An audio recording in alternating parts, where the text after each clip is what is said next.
tausiah, mendengarkan bayan, nggak bisa. Sebabnya hatinya mati. Yang bisa menyadarkan hanya dua hal. Yang pertama musibah. Orang seperti ini kalau dikasih musibah itu sadar. Atau yang kedua, didatangi kematian. Tapi kalau yang kedua, kesadarannya expire, terlambat. Oleh karena itu, banyak manusia disindir oleh Allah. Bukan 2 kali, 3 kali, puluhan kali.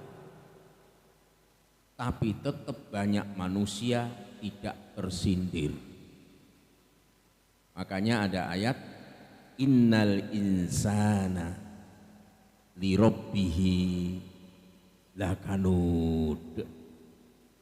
Sesungguhnya kebanyakan manusia itu ingkar.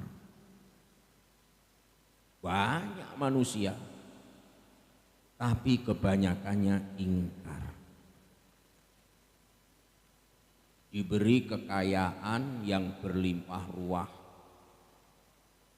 Begitu ditanya, inilah hasil jerih payahku. Niku ingkar naminipun.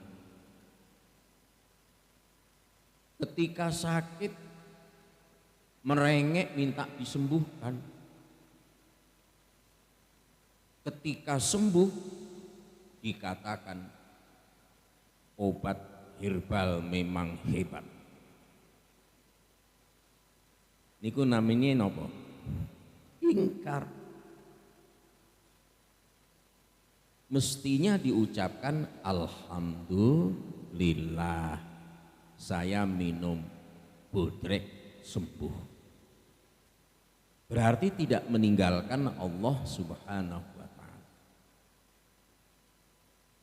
Nyuwun sewu Bapak Ibu, menawi panjenengan gadah cita-cita, keinginan, harapan, cita-cita, harapan, keinginan itu dikabulkan.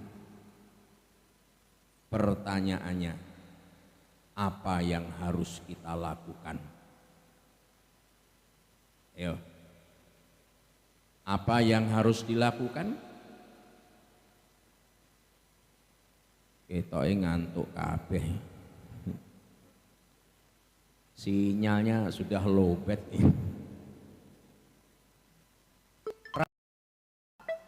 Saya menduga, karena dari kuesioner yang diedarkan rata-rata jawabannya bersyukur. Rata-rata begitu. Dan sudah menjawab bersyukur, kiranya itu sudah sempurna jawabannya. Padahal menurut Quran belum. Menurut Quran, berarti kalau menurut Quran niku menurut Allah Subhanahu wa ta'ala dereng sempurna. Lalu apa yang kita lakukan Pak Ustadz? Punya cita-cita, punya harapan, punya keinginan dipenuhi oleh Allah. Yang pertama dilakukan adalah fasabbih, sucikan Allah dulu. Bahwa keberhasilan, kesuksesan itu karena izin dari Allah Subhanahu. Nah, itu yang pertama, bertasbih, mensucikan Allah. Yang kedua, bihamdi Rabbi, dan pujilah Tuhanmu, baru bersyukur.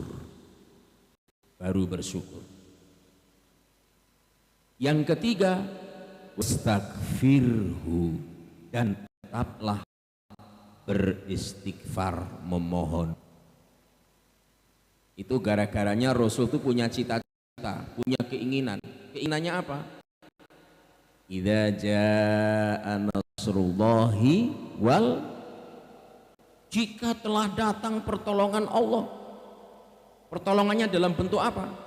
ayat yang kedua, ketika manusia berbondong-bondong masuk Islam. Itu harapannya, itu keinginannya, itu cita-citanya. Begitu benar-benar berbondong-bondong masuk Islam, Allah perintahkan, sucikan Allah, baru bersyukur, baru beristighfar. Loh Pak Ustadz, kok beristighfar? Selama ini kita menganggap istighfar itu untuk permohonan ampunan dosa. Itu tidak benar. Tidak seluruhnya juga salah. Nah, juga tidak seluruhnya salah, karena memang secara teks ketika orang mengucapkan astagfirullah, aku memohon ampun kepada Allah, memang teksnya begitu. Tapi apakah kalau beristighfar otomatis permohonan ampunan dosa? Tentu jawabnya tidak.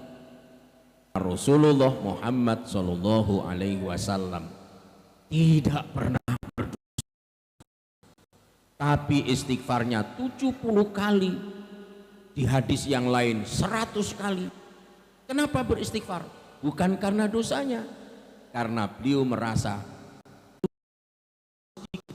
pengorbanannya terlalu besar karunia Allah yang diberikan kepadanya, sehingga beliau beristighfar untuk itu. Jadi istighfarnya bukan karena dosa. Makanya kalau kita punya cita-cita, punya harapan, punya keinginan berhasil, sucikan Allah, baru tetap beristighfar. Hasil kajian orang isi perbankan syariat Islam,